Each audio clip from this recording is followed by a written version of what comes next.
other challenges also. This presentations will be available to you anyway. So I'll just come to some of the opportunities as well, some important opportunities. CPEC has the potential to change the economic geography of Pakistan. It is a potential game changer for the country, but obviously with certain caveats.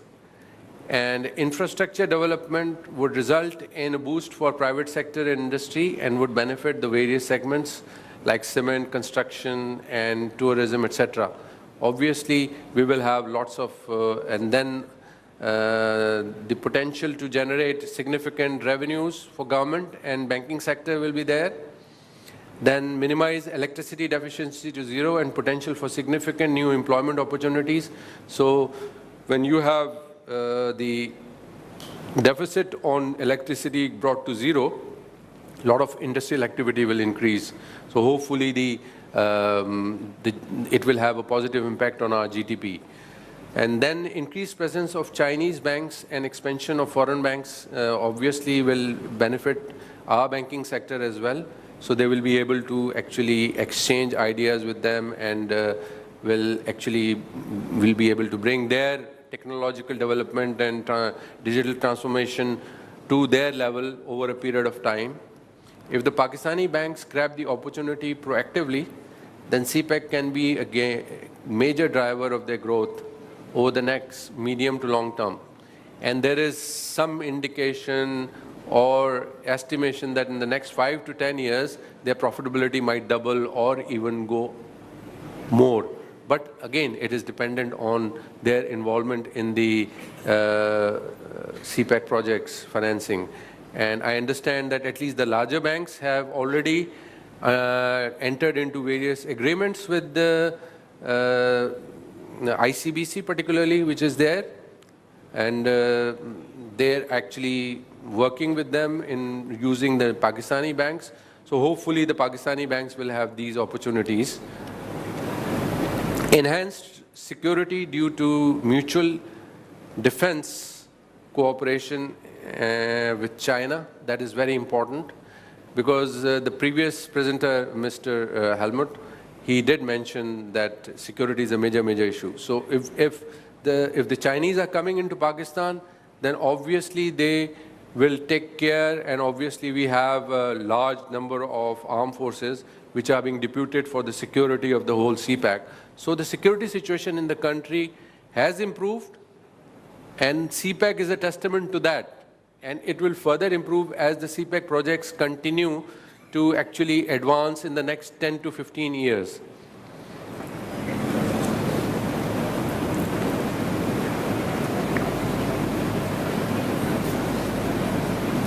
Now, I have given some figures about the future projections about the amount of financing that the local banks will be able to do, which will be in the region of $5 to $12 billion.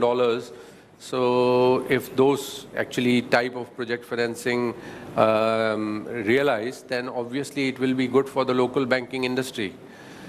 So finally, I would like to just end with a comment that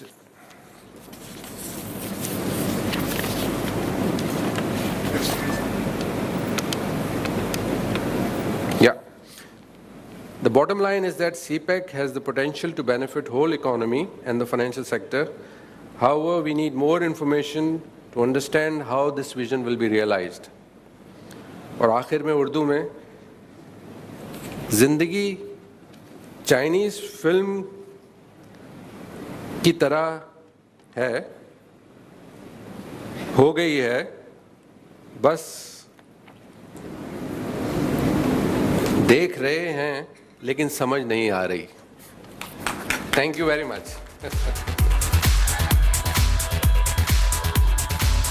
Thank you so much,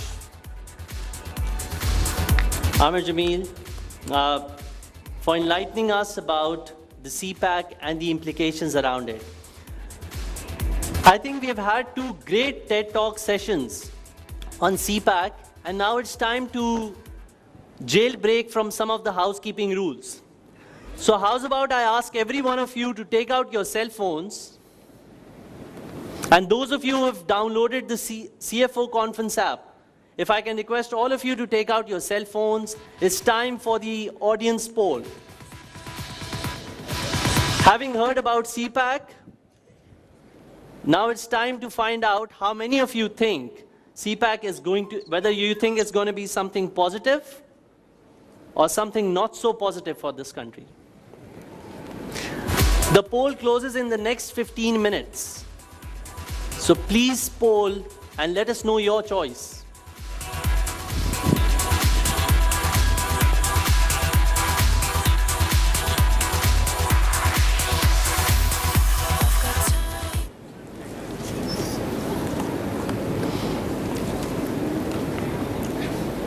Now, taking the agenda forward,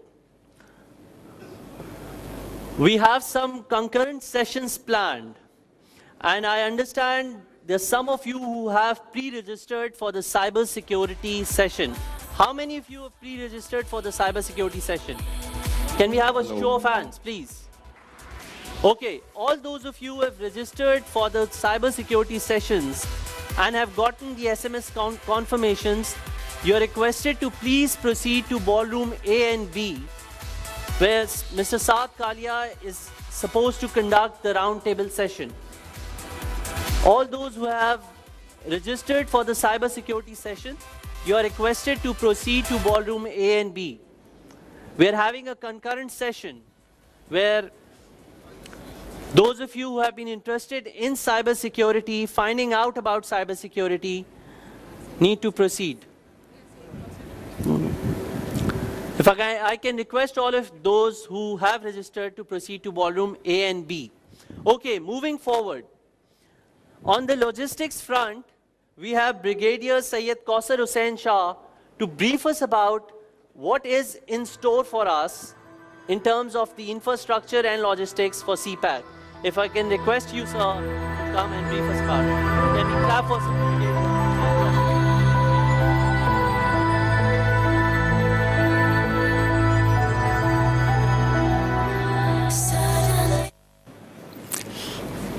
Bismillahir Rahmanir Rahim.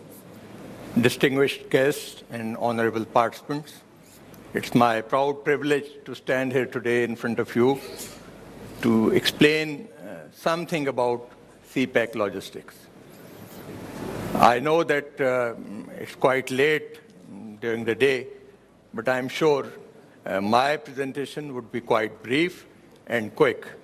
And straight away, I shall go over to my topic. As my friend Mr. Amir has talked about OBOR, I shall not go into details of those explaining, but just briefing OBOR on the map. If you see here, this is China in green color, the light green. OBOR has 6 corridors. It's not CPAC only. As mentioned by Mr. Amir, that it is one small portion of OBOR. Otherwise, it is connecting 65 countries on the globe. And we have the top one, number 1 corridor, which links China with Russia and Europe. Then number 2, through Kazakhstan. And number 3, through Kyrgyzstan and Tajikistan. 4th is Pakistan. 5th, if you can see, is through Bangladesh, India, and on to Myanmar. And last one is to Indochina, that is Vietnam and Laos. So these are the 6 corridors. Why did I select these? Because all these 6 corridors would be connected with each other. And if you see, this thing gives us a lot of opportunity because it's not Pakistan only, and we should not restrict ourselves to CPAC only. We should think big and think of this complete region.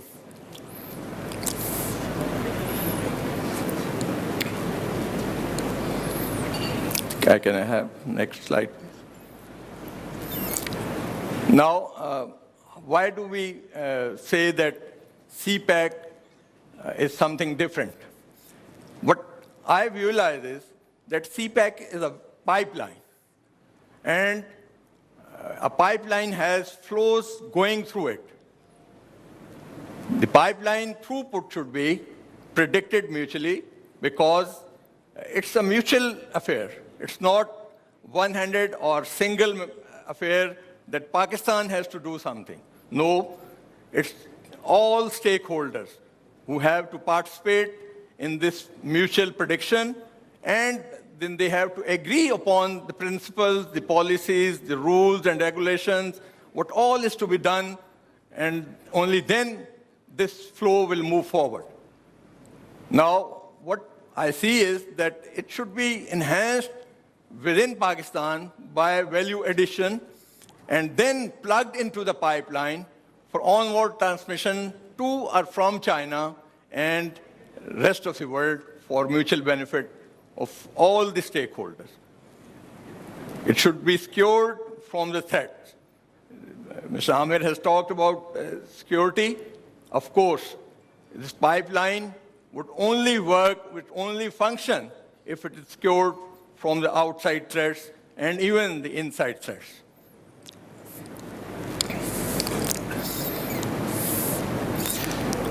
Now here, I shall just give you what is logistics. Logistics is generally the detailed organization and implementation of a complex operation. In a general business sense, logistics is the management of the flow of things between the point of origin and the point of consumption in order to meet requirements of customers or corporations. Now, with this definition in mind, which is the corporate definition of logistics, let's see how it moves forward. If you see CPAC, it's all about logistics. Everything is flowing through the pipeline and reaching to the end trade, that is the consumer. Now we have to put through and follow this pipeline to its end.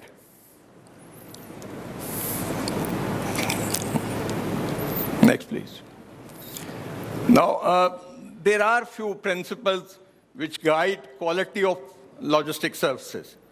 Now, out of these, number one is the border controls.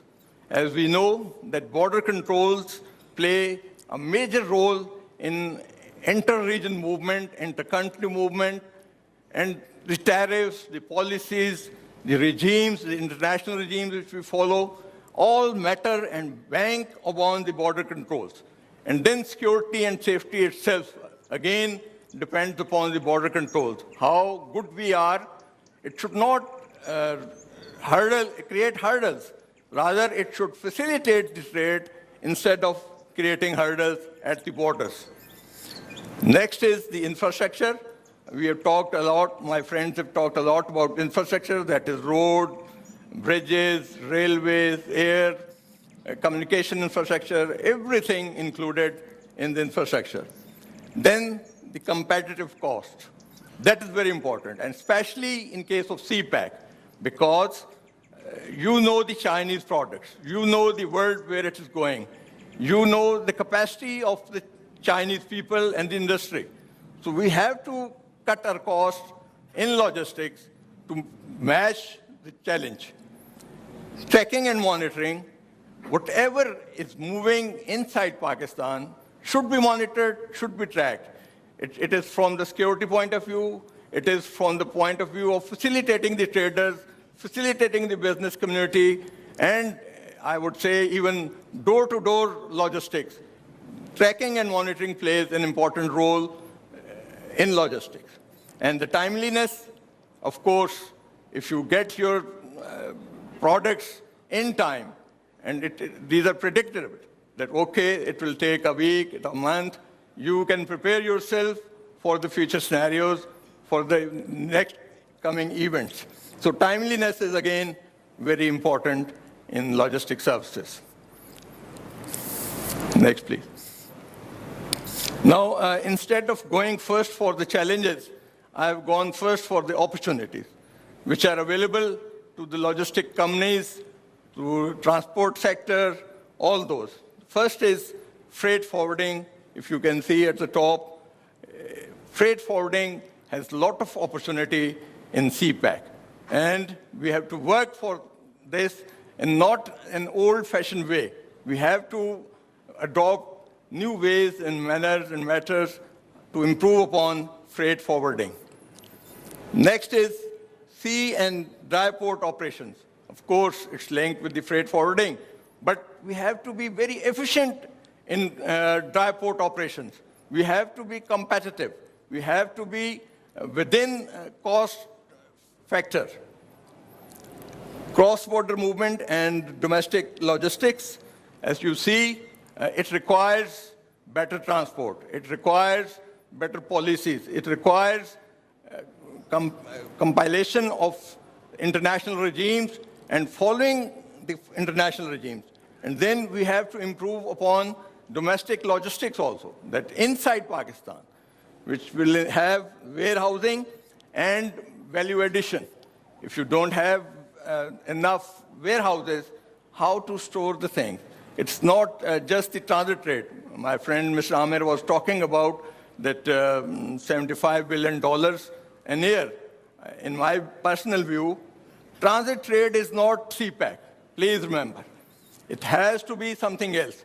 Transit trade, we have the experience of Afghan transit trade. We all know what all has happened with that. What we are getting, instead of, I think, revenue generation, our industry is losing because of that trade.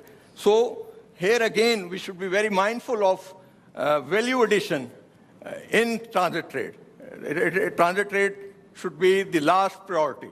We should not expect much from the transit trade. It should be what we are doing here inside Pakistan. You see, at the moment, high-end industry is already there in China. And we have to move that industry to Western China. They have to do that. They're planning. And then we have to add value addition to that industry inside Pakistan.